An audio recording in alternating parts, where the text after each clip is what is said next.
த.வே.க. தமிழக வெற்றிக் கழகம். தமிழக வெற்றிக் கழகத்தில நெறைய கழகங்கள் இப்போதைக்கு ரீசென்ட்டா போயிட்டு தான் இருக்கு. முக்கியமா அந்த கரூர் பிரச்சனை, அந்த விவகாரம் இன்னும் முடிஞ்ச பாடு இல்ல. ஏன்னா, சண்டைகள் இன்னும் போய்க்கிட்டே தான் இருக்கு. அந்த இடத்துல ஆரம்பிச்சது தான் த.வே.க.க்குள்ளேயே உட்கட்சி மோதல் நெறைய வந்துருச்சு. ஏன்னா, ஆல்ரெடி ஏற்கனவே பார்த்தீங்கன்னா, பாஜக உட்கட்சி மோதல், அப்புறமேட்டு ஏடிஎம்கே அது உட்கட்சி மோதல், அப்படியே போயிட்டு இருந்தா பாமக. நெறைய கட்சியில பார்த்தீங்கன்னா, இப்போ உட்கட்சி மோதல்கள் நெறைய போய்க்கிட்டே இருக்கு. அப்படி இருக்கும்போது, இப்போ தமிழக வெற்றிக் கழகத்தில அந்த கரூர் பிரச்சனை முடிஞ்சதுக்கப்புறம் எல்லாம் ஆளுக்கு ஒரு பக்கம் போயிட்டாங்க. ஆதவர்ஜுன் ஒரு பக்கம், நிர்மல்குமார் ஒரு பக்கம், அப்புறம் புஷ்யான் அதெல்லாம் ஒரு பக்கம் போயிட்டாங்க. ஆளுக்கு ஒரு போனதுக்கு நெறைய பிரச்சனை ஆச்சு. இந்த பிரச்சனை தொடர்ந்து இப்ப என்ன பண்ணியிருக்காங்க, அந்த கரூர் கூட்ட நெரிசல் வரலைலாம் சொல்லிட்டு அந்த பிரச்சனைய தொடர்ந்து இப்ப இவங்கலாம் உட்கட்சி மோதல் போயிட்டு இருக்குல்ல. இதுல த.வே.க. அதாவது நம்ம த.வே.க. தலைவர் நடிகருமான விஜய் என்ன பண்ணியிருக்காரு, ஒரு பெரிய அதிர்ச்சி முடிவு எடுத்திருக்காரு. அதிர்ச்சி முடிவுல ஒரு நல்ல முடிவுன்னு நான் சொல்லுவேன். நீங்க என்ன முடிவுன்னு சொல்லுங்க ஓகேவா? ஒரு முடிவு எடுத்திருக்காரு. என்ன அப்டின்னா, அந்த த.வே.க.ல இருக்கிற முக்கியமான ஒரு தலைவர் பார்த்தீங்கன்னா, பொறுப்புல இருந்து நீக்கப்படலாம் அப்படின்னு சொல்லிட்டுருக்காங்க. நீக்க முடியாதனால அவருக்கு இருக்க பொறுப்பு, அந்த பெரிய தலைவருக்கு இருக்க பொறுப்பு பார்த்தீங்கன்னா, படிப்படியா குறைச்சுக்கலாம். இன்னொரு பெரிய தலைய உள்ள கொண்டு வரலாம் அப்படின்னு, அதாவது விஜய் அவர்கள் பெரிய முடிவு எடுத்திருக்காரு. ஆமா, அதாவது த.வே.க.ல இருக்க அந்த பெரிய தலைவர், அவர் யார்கிட்ட இருக்க பொறுப்புலாம் நம்ம குறைச்சலாம். யாரு புதுசா வெளியேருந்து உள்ள வராங்க அப்படின்றத இந்த வீடியோல முழுசா பார்க்கலாம். நான் உங்கள் விஜே மனோஜ். வாங்க வீடியோக்குள்ள போலாம்.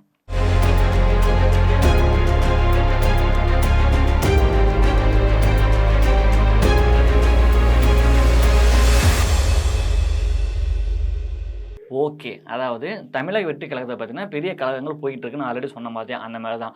அதில பார்த்தீங்கன்னா, ஆளு ஒரு பக்கம் போனதுக்கப்புறம் உட்கட்சி விவகாரம் நெறையா போயிட்டே இருக்கு. என்ன சொல்லியிருக்காங்க அப்டின்னா, உன் மேல பழி போடு, என் மேல பழி போடுன்னு அந்த கட்சிக்குள்ளேயே பார்த்தீங்கன்னா, மாத்தி மாத்தி பழிய போட்டுக்கிறாங்க.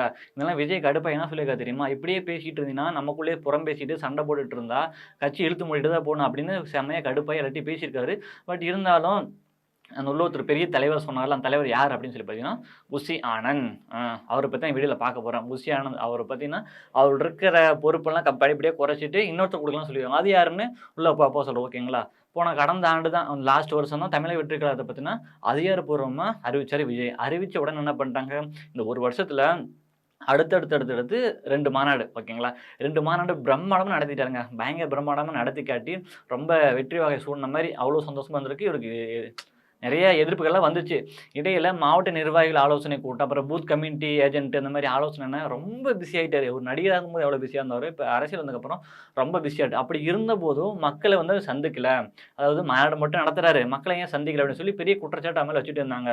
பட் இருந்தாலும் விஜய் என்ன பண்ணியிருக்காரு, சரி ஓகே நான் அதுதானே உங்கள ஆசை, நான் வரப்போறேன். அதுக்குன்னு டைம் இருக்குன்னு சொல்லி என்ன பண்ணியிருக்காரு, அந்த இது எல்லாத்தையும் தவிடுபொடியாக்கி என்ன பண்ணியிருக்காரு, நான் மக்கள வந்து சந்திக்கிறேன்னு சொல்லிட்டு மாவட்டமா நான் பிரச்சாரத்துக்கு போறேன் அப்படின்னு அறிவிச்சிருந்தாரு. எல்லாருக்குமே தெரியும். அப்படி அறிவிச்ச உடனே எல்லாரும் ரொம்ப சந்தோஷமாயிருச்சு ஓகேங்களா? அப்ப பார்த்தீங்கன்னா, விஜய் அரசியல்ல திட்டமிட்டபடி அங்க பிரச்சாரத்துக்கு திட்டமிட்டபடி என்ன பண்ணிருக்காரு முதல்ல, திருச்சியில முதல் பிரச்சாரத்த ஸ்டார்ட் பண்ணாரு ஓகேங்களா?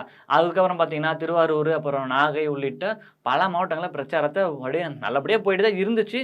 அப்ப பார்த்தீங்கன்னா, கரூர்ல அந்த கூட்ட நெரிசல்ல தான் பயங்கர பிரச்சனை ஆயிருச்சு. அதாவது கரூர்ல வந்து பிரச்சாரம் பண்ணும்போது தான் பெரிய கூட்ட நெரிசல்ல பெரிய பிரச்சனை ஆயிருச்சு. இது வந்து விஜய்க்கு வந்து பெரும் பின்னடைவு. இத ரொம்ப ஒரு ஷாக் ஆயிட்டேன்னு சொல்லலாம். ஏன்னா ஆல்ரெடி அவங்க அம்மா ஒரு பேட்டியில சொல்லியிருப்பாங்க. விஜய் அவங்க வந்து யார்ட்டயும் பேசவே மாட்டாரு. ரொம்ப சென்சிட்டிவான ஒரு பையன். சின்ன வயசுல பார்த்தீங்கன்னா, ஒரு ரிலேஷன் வீட்டுக்கு வந்தா கூட அவன் வீட்டு ரூம்குள்ள போய் கதவ சாத்திக்குவான். வீட்ட விட்டு வெளியே வரமாட்டான். அப்படி இருக்க பையன் இந்த மாரி ஒரு பெரிய இஷ்யூ நடந்தோனயும் அதுலருந்து மீண்டு வர முடியல. அப்படி இருக்கன்னு அம்மா கூட சொல்லியிருந்தாங்க. சரி ஓகே விடுங்க. அத பொறுமையா பார்ப்போம். விஜய்க்கு வந்து பெரும் பின்னடைவு ஏற்பட்டுச்சு. அவன கிட்டத்தட்ட விஜய் வந்து 1 மாத காலம் வெளியே வரல. ரொம்ப என்ன சொல்றது? ரொம்ப கஷ்டப்பட்டு உள்ளே இருந்தாரு. வெளிய வரல. பட் இருந்தாலும், அந்த கட்சி அந்த சம்பவம் நடக்க அந்த 1 மாத காலத்தில கட்சிக்குள்ளேயே பயங்கர சலசலப்பு போயிட்டு இருந்துச்சு. கரூர் நெரிசல் சம்பவம் தொடர்பாக வழக்கு பதிவு செஞ்சாங்க புஷி ஆனந்த் மேல. ஆனா புஷி ஆனந்த் என்ன சொல்லியிருக்காரு, "எப்பா எனக்கு இதுக்கு சம்மந்தமே இல்ல. இதுக்கெல்லாம் பார்த்தீங்கன்னா, மாவட்ட செயலாளர்கள் தான் பொறுப்பு" அப்படின்னு சொல்லிட்டு அவரு கைய விரிச்சுட்டு தலைமறைவாயிட்டாரு. ஏன்னா, அவர போலீஸ் ரொம்ப தேடிட்டு இருந்தாங்க. தாவேகால இதனால் இந்த கட்சி மீது பெரிய பலத்த விமர்சனங்கள் எழுந்தது. நெறைய பேர் அத வந்து சொன்னாங்க. என்ன விஜய் வந்து பார்க்க வரல, அ நிவாரண உதவிக்கு வந்து குடுக்க வரல, அந்த முறையான பாதுகாப்புலாம் சொல்லி விஜய் மேல ரொம்ப ஒரு கடுமையான விமர்சனம் எழுந்தது. புஷி ஆனந்த் என்பதை தாண்டி, புஷி ஆனந்துக்கு அடுத்து தான் விஜய் அப்படின்றது சில மாவட்ட செயலாளர்கள் வந்து நடந்து கொண்டாங்க. ஏன்னா, புஷி ஆனந்த் ஏதோ ஒரு பக்கம் போனீங்கன்னு வச்சுக்கோங்க, பெரிய ஃப்ளெக்ஸ தராங்கன்னு வச்சுக்கோ, இப்ப விஜய் வராரு அப்படின்னா, புஷி ஆனந்தோட ஃபோட்டோ தான் ரொம்ப பெருசாவே இருக்கும். விஜயோட ஃபோட்டோ சின்னதா இருக்கும். புஷி ஆனந்தோட ஃபோட்டோ பெருசா இருக்கும். அது மட்டும் இல்லாம, அவரு கால்ல விழற மாரி, அங்க மக்கள்லாம் கால்ல விழற மாரி அப்படிலாம் போட்டு வச்சிருந்தாரு. இந்த பிரச்சனை பார்த்தீங்கன்னா பெரிய சர்ச்சை ஆச்சு. இந்த நிலையில தான் கரூர் சம்பவத்துக்கு பிறகு கட்சி மழுமையா மறுசீரமைப்பு அமைக்கணும்னு சொல்லிட்டு விஜய் ரொம்பவே திட்டமிட்டு இருந்தாரு. ஆமா, அந்த புஷி ஆனந்த் யாரு அப்படின்னு சொல்லி பார்த்தீங்கன்னா வச்சுக்கங்க.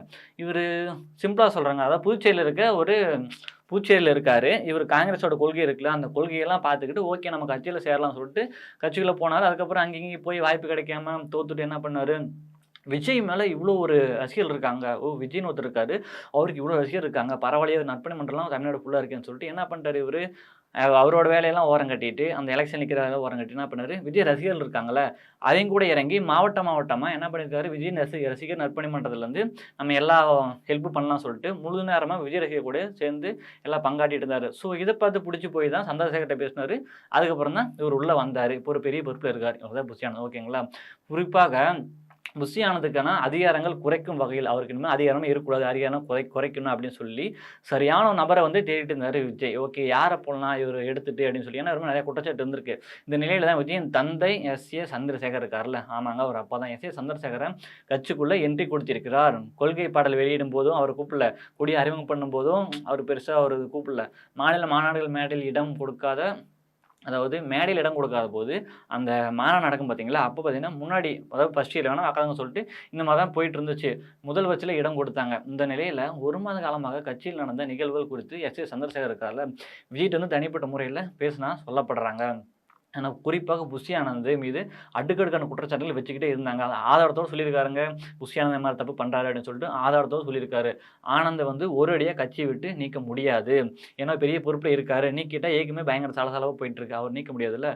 சரி ஓகே, என்ன பண்ணுறது சொல்லிட்டு அவருக்கு இருக்கிற பொறுப்புகளாக இருக்குது பார்த்தீங்களா, அதை கொஞ்சம் கொஞ்சமாக குறைச்சிக்கலாம் அப்படின்னு சொல்லிட்டாங்க. அந்த வகையில் தான் தமிழ் வெற்றி கழகத்தில் இதுவரை இல்லாத வகையில் அவைத்தலைவர் பொறுப்பு, அதாவது பொறுப்பு எஸ்.ஏ. சந்திரசேகர் அவருக்கு வழங்கப்படலாம் அப்படின்னு ரகசிய தகவல்கள் எல்லாம் சொல்லிட்டு இருக்காங்க. ஏன்னா ரசிகர் மன்றமாக இருந்த போதும் அதை மக்கள் இயக்கமாக மாற்றிய போதும் எஸ்.ஏ. சந்திரசேகர் தான் முழு பொறுப்பையும் ஏற்று நடத்தி கொண்டு இருந்தார். இப்போ அவர் வந்தனால பெரிய மாற்றம் ஆயிடுச்சு, தலைமை மாற்றம். அதற்கு பிறகு புதுச்சேரியில் எம்எல்ஏவாக இருந்த ஆனந்துடன் விஜய்க்கு பழக்கம் ஏற்படுது. அதில் சொல்லியிருந்தால அதுதான் விஜய்க்கு பழக்கம் ஏற்பட்டுச்சு. நாளடைவில் பார்த்தீங்கன்னா சந்திரசேகர் ஓரம் கட்டிட்டார். அப்படியே ஓரம் கட்டிட்டு விஜயின் வலதுகரமாக மாறினார் நம்ம புஷி ஆனந்த். இந்த நிலையில் தான் கட்சி நடந்த சில விரும்பத்தகாத நிகழ்வுகளால் புஷி ஆனந்த் ஒதுக்க ஆரம்பித்த விஜய் மீண்டும் கட்சிக்குள் அழைத்து வந்திருக்கிறார். விரைவில் அதிகாரப்பூர்வமாக பதவி வழங்கப்பட்டது அப்படின்னு சொல்லிட்டு இருக்காங்க.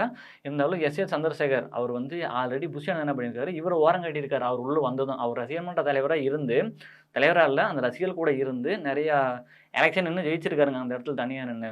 இப்படி புஷி ஆனந்த் மேலே அடுக்கடுக்கான குற்றச்சாட்டுகள், அதாவது ஆதாரத்தோட யார் வச்சிருக்காரு, எஸ்.ஏ. சந்திரசேகர் விஜய் கிட்ட சொல்லிட்டாரு புஷி ஆனந்த் மேலே. ஸோ அதனால் புஷி ஆனந்தை உடனடியாக கட்சி விட்டு நீக்க முடியாது. ஸோ அதனால் என்ன பண்ணலாம், அவர்கிட்ட பொறுப்பை படிப்படியாக கொஞ்சமாக குறைச்சிக்கலாம் அப்படின்னு சொல்லி பேசிகிட்டு இருக்காங்க. ஏன்னா உட்கட்சி உள்ளுக்குள்ளேயே ஆல்ரெடி எல்லாம் சண்டை போட்டுருக்காங்க. கரூர் பிரச்சனை பார்த்தீங்களா, மாவட்ட செயலாளர் தான் இதுக்குள்ள பொறுப்பு, எனக்கெல்லாம் பொறுப்பு கிடையாதுன்னு சொல்லிட்டு தலைமுறை வாங்கிட்டாரு. ஸோ அதுக்கு பின்னாடி இந்த மாதிரி ஒவ்வொன்றா நடத்தி பார்த்தாங்க. சரி ஓகே, அந்த கரூர் பிரச்சனைக்கு அப்புறம் நம்ம அரசியல் முழு முடிவாக எடுத்து கொண்டு வரணும் அப்படின்லாம் முடிவு பண்ணியிருக்காங்க. சரி ஓகே, இப்போ புஷி ஆனந்த் அவர் கட்சியில் இருப்பது சரியா தவறா, அவருக்கு அந்த பொறுப்பு இருக்கிறது சரியா தவறா, மற்றும் எஸ்.ஏ. சந்திரசேகருக்கு இந்த பதவி கொடுத்தது சரியா தவறா அப்படின்றத உங்கள் கருத்துக்களை கமெண்ட்ல சொல்லிடுங்க.